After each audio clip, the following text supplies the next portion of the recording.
Hello guys! Welcome to my channel. So after how many years ngayon lang ulit ako mag-upload dito sa aking YouTube channel. So for today's video nga pala, tara samahan nyo kami dito sa Candon City Aquarium and Park. Located nga pala ito sa Barangay Darapita, malapit dito sa tabing dagat. Nag-tricycle nga pala kami from Pandayan to dito, isiningil kami ng 100 pesos. Dalawa lang kami. So yung entrance nga pala is yung 2 feet below and PWD is free, 12 years old below 100 pesos, 13 years old above 200 pesos, tsaka senior citizen is 150 pesos. Let's go na!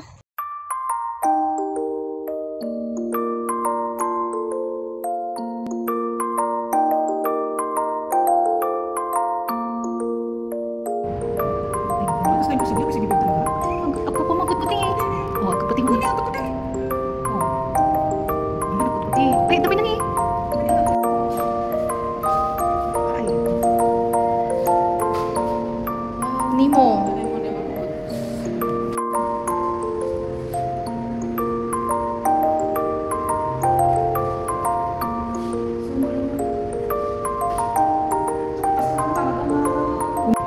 Sa kastam, gatang nga sa pasa.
Tapos kumanan ni, tapos lisap-sap. Tapos lisap-sap.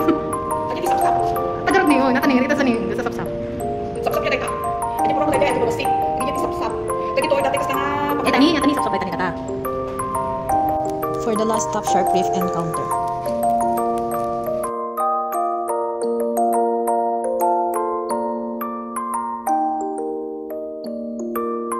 Ito na yung last part, yung sa shark reef.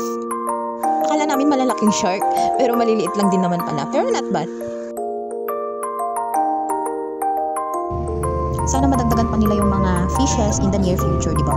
Mas maganda pala if may service kayo pag pumunta dito kasi pag pauwi na, bihira na lang yung mga tricycle na dumadaan. Ilakad na lang muna namin hanggang makarating kami doon sa may paradahan ng tricycle. Dito ko natatapusin ang aking video. Bye-bye!